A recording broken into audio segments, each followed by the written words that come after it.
Hai Onti Angke, kembali lagi di channel keluarga Anabul Boni. Di video ini video tentang si Molly. Jadi Molly ini lahiran lagi dan kali ini anaknya 6. Kalau teman-teman pernah lihat tuh, aku pernah upload di short video itu lahirannya Molly tapi nggak full karena waktu itu mau bikin video lahirannya dia. Itu posisinya tengah malam yang aku tidur, ternyata dia lahiran yang dia ngebangunin aku dengan posisi anaknya itu udah dia dudukin di pantatnya. Jadi dia naik ke kasur terus kayak di samping aku, terus aku pikir dia ngapain gitu, biasa bobo di samping kasur, ternyata dia lahiran ada anaknya di bawah pantatnya. Jadi kasur aku itu basah berdarah-darah. Akhirnya aku bangun ngebantuin dia lahiran itu sampai subuh, yang udah nggak kepikiran buat ngevideo panjang-panjang, cuma ada video dikit-dikit aja. Dan ini anaknya ini usianya udah sekitar 1 minggu lebih, dan lihat dong udah sebarbar itu. Udah seminggu atau belum ya, aku lupa. Ini videonya udah lama tapi aku baru sempet ngedit jadi udah agak lupa nih. Dan pada intinya ini mereka belum melek, dan tali pusatnya itu kayaknya masih ada nih. Kayaknya ini belum nyampe seminggu berarti kalau masih ada tali pusat, dan mereka udah sebarbar itu rebutan neneknya si Molly. Molly udah cuma pasrah karena anaknya kali ini yang paling banyak, 6 ekor. Biasanya dia cuma 3, 4. Oh pernah 5 deh yang waktu dulu lahiran bareng sama Sisi, dan ini yang terbanyak 6. Oh ternyata itu anaknya ada yang tali pusatnya udah lepas, tapi ada juga yang belum. Berarti ini sekitar 1 mingguan ini anak-anaknya ini. Dan lahiran Molly kali ini agak cepet prosesnya karena ketika dia pembukaan semuanya itu aku nggak ada mantengin, jadi kayaknya dia lebih pandai gitu, nggak caper mau keliling ke sana kemari. Biasanya dia kalau ada aku nungguin dari di awal pembukaan itu dia ribet banget. Kalau teman-teman pernah lihat video-video sebelum yang dia lahiran itu yang seribet itu, harus ke sana kemari pokoknya yang disediain tempat dia nggak mau, dikasih alas dia nggak mau. Tapi memang sampai sekarang pun Molly ini ternyata dia nggak suka sama alas underpad itu. Makanya ini di kandangnya ini aku beliin alas kayak gini nih. Teman-teman kalau mau samaan boleh klik linknya di deskripsi. Nah alasnya ini dia seneng kalau di sini, dan memang juga lebih hemat sih. Kalau kayak underpad kan ke sehari ganti. Kalau ini nggak perlu yang kayak butuh beli 2 pasang aja, yang 2 hari sekali dicuci, dijemur bentar aja kering baru dipakai lagi. Jadi nggak mesti dibuang-buang kan kayak underpad, lebih boros. Nih teman-teman lihat anak-anak ini yang bener-bener sehat banget, kuat banget buat nenek, yang mereka dari beberapa menit yang lalu ya kayak gini-gini nih, neneknya rebutan geser sana geser sini kayak gitu. Tuh nggak, sebenarnya yang ketika awal lahir itu ada 2 yang aku pantau, yang badannya agak kecil sama yang satunya itu yang kayak dia agak kadang lemes, susah nyari neneknya. Nah memang karena kan kucingnya ada 6 nih anaknya, kadang kayak gitu tuh riskan ada yang nggak kebagian. Nah jadi kalau di video dulu aku tuh kayak ada tuh ngasih share ke teman-teman tips kalau kucing anu dikasih dot kayak gitu atau di spet suntikan kayak gitu kan. Nah itu sih benar, aku juga masih lakuin cara itu, tapi tekniknya agak aku rubah nih, dan ini yang menurut aku lebih efektif. Jadi posisinya itu kan kalau di video aku yang lama tuh dibaringkan. Nah kalau sekarang itu posisinya kita harus samain, ketika kita ngasih dia dot itu disamain posisinya kayak seperti dia lagi nyusu ke induknya. Jadi posisi badannya tengkurap kayak gitu, bukan telentang. Nah dan aku tuh sekarang lebih mudah pakai suntikan, terus aku pasang pentilnya dot. Jadi dotnya mereka aku gunting, baru aku tempel aku masukin di atas ujung suntikan yang cukup suntikan 1 mili aja. Dan ini kuncinya nih, jangan kasih susunya berlebihan, kayak misalkan cukup semili atau setengah mili, yang kayak dikasih pelan-pelan, jangan dipaksain. Ketika mereka nolak stop dulu baru kasih lagi pelan-pelan. Nah misalkan dia nyedot terus itu maksimal 2 mili aja atau 1,5 mili deh, jangan terlalu banyak karena takutnya nanti masuk ke parunya itu malah akhirnya bikin nggak ketolong juga kayak gitu.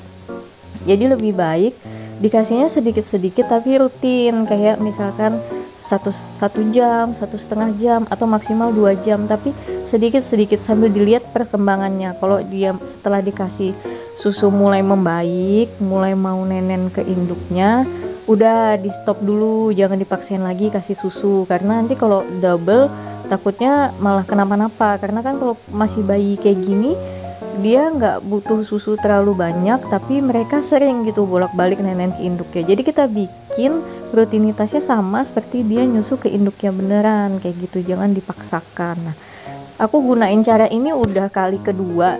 Nah, aku tapi nggak sempet bikin videonya karena sekarang tuh kalau misalkan lagi ngurusin kucing kadang aku lupa gitu mau bikin video, kayak agak ribet kayak gitu. Nah, semoga teman-teman dapat ya gambarannya gimana cara ngerawatnya, ngebantu ngasih susunya. Nah, jadi anaknya Molly ini sempet yang 3 atau 4 harian gitu aku kasih.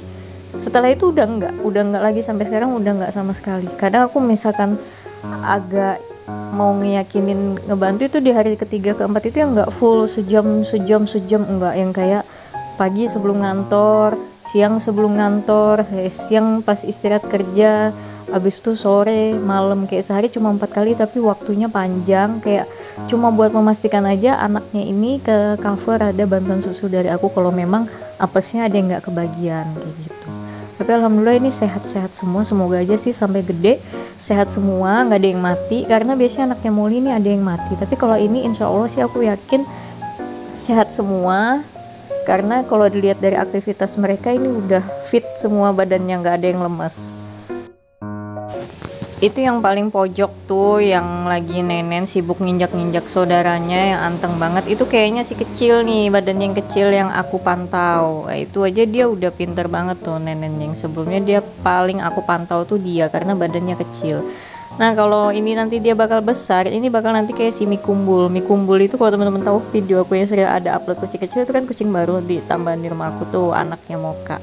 Itu badannya waktu kecil tuh paling kecil sendiri dari saudaranya, tapi akhirnya lucu gitu jadi bantet, dan kalau dia itu buntutnya pendek. Nah, kalau ini anaknya Molly ini buntutnya panjang semua nih. Ini alhamdulillah banget anaknya dapat buntutnya panjang semua, padahal dia kawinnya sama bapaknya sendiri. Aku tuh belum sempet ngadop nyari kucing baru yang beda darah karena ini kan masih ngekos. Nanti mungkin kalau aku udah pulang ke rumah, tempatnya agak lebih luas, mungkin aku baru bisa nambah kucing lagi, karena ini posisinya kucing aku udah 6. Kalau mau nambah 8 jadinya kayak rumah kucing bukan kosan aku, jadi ya gitu, takut nggak keurus gitu. Anaknya akhirnya satu kekenyangan, tapi ya nggak berhentilah, bakal kelahi terus kayak gini.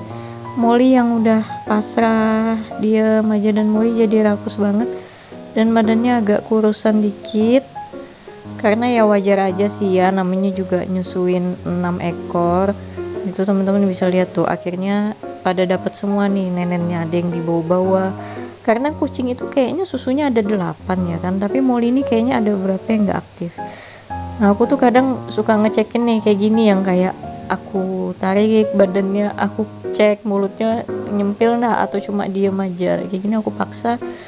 Nah, kalau ini aku paksa dia udah nggak mau, bukan karena dia lemes, tapi memang dia udah kekenyangan, karena dari tadi dia udah tawuran sama saudaranya berdua buat nyusu, itu dia udah dapet dari tadi kayak gitu. Terus sampai ada yang dibawa badannya, aku angkat, aku bener-bener yang aku cek, pastiin tuh yang dibawa itu juga udah memang nyusu, bukan yang cuma diem aja. Karena kalau kucingnya lemas kadang mereka terlihat seperti nyusu, kayak diem gitu di depan puting mamanya, tapi mereka nggak bisa nyedot kayak gitu. Makanya itu bener-bener harus diperhatiin teman-teman. Jadi kalau ketika punya kitten itu memang harus waspada banget, kita cek bolak-balik, karena kadang kalau kucing lemas gitu kita lihat dia kayak ngedekatin nenen induknya, kita pikirnya aman kok dia nenen kayak gitu kan, karena kadang ketutup teman-temannya, tapi nggak kita pastiin nih mulutnya beneran lagi nenen nggak kayak gitu. Padahal kalau memang kucing lemas itu dia kadang mau berusaha nenen tapi nggak bisa, akhirnya dia cuma tidur aja atau mukanya cuma mendem aja di situ, tapi mulutnya ini nggak masuk ke puting induknya kayak gitu. Itulah yang bisa bikin dia mati kayak gitu, karena kita kadang telat ngertinya, telat sadarnya. Makanya dari awal lahiran kucingnya ini memang harus benar-benar dipantau. Amannya itu kalau udah lewat seminggu 2 minggu itu udah aman banget lah, udah tinggal mastiin kandangnya bersih, mastiin pakannya induknya aja biar sehat kayak gitu, supaya terhindar dari virus, dan induknya juga bertenaga kan, kasih makanan yang bergizi. Induknya juga sering-sering dikasih vitamin supaya nanti anaknya dapat juga aliran vitamin dari air susunya itu.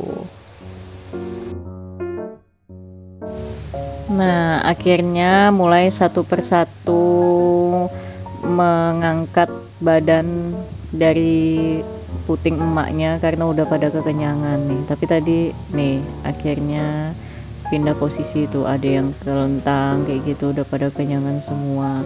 Nah kalau ini rapi nih posisinya, baring semua berjajar, nggak tumpang tindih.